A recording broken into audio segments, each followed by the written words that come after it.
ông có cái gì lên ngủ. Ồ. Ồ.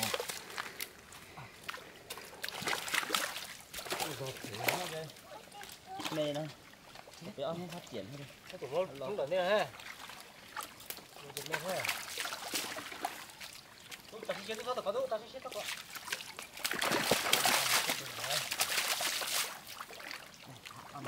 Mà chị ăn.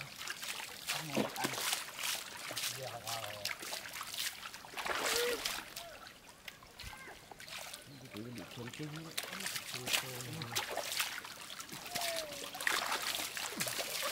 Cái do mẹ. Cái do mẹ thì ăn đến lo tao nó. Bây giờ họ cá nó Chi chồng đâu tủ đi cho tao. Nè. Đi chà nè. Đấy bỏ ra. Quả. Hả? Đấy bỏ. Quả. Ra thả thẳng lên. Ủa, chưa, chưa.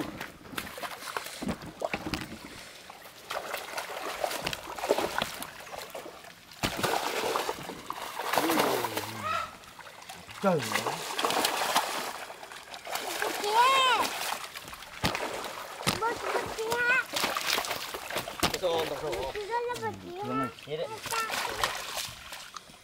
Tàu vai. Cắt đấy. Chứ nữa.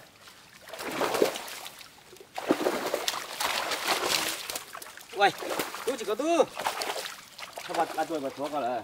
Tôi chúa nó có này. Nè, à sao? Tôi chúa.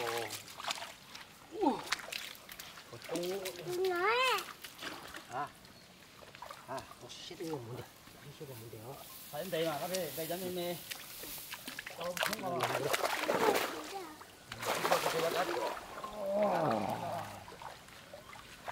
Ta sẽ tôi sẽ gì nữa. Ta sẽ gì con gì nữa. À. Nó cười. Không bỏ.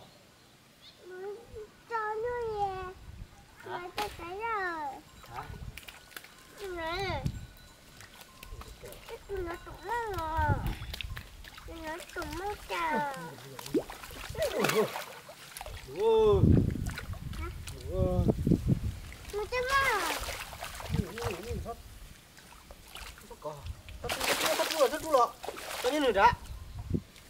Đây là chỉ tua. Nó có đây tua là. Để cho lên lên.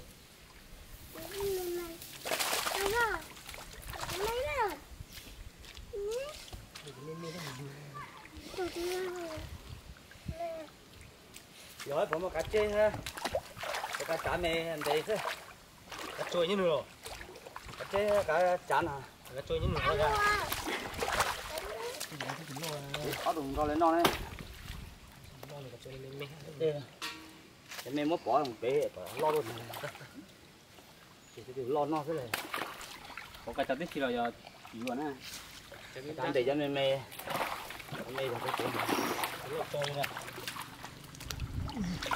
Đây, nó nè.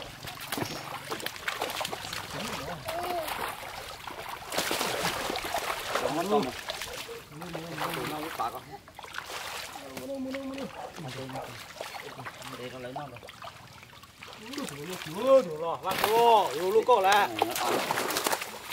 Này tí nó ăn đấy. Lúc cổ lấy ra này. Nó nào. Cái nước quần tàu. Ít được cá nồi cá chê nữa. Lô. Cá chê lô. Lô vào vào. Có tao chặt tua. Cá chê nó lọt theo.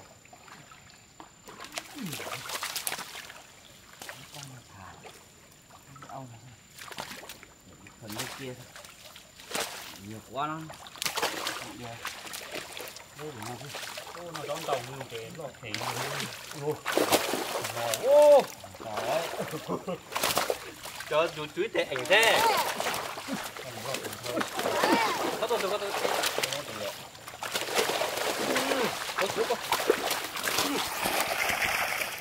đâu không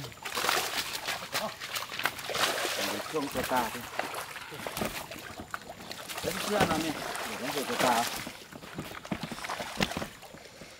cho máy quay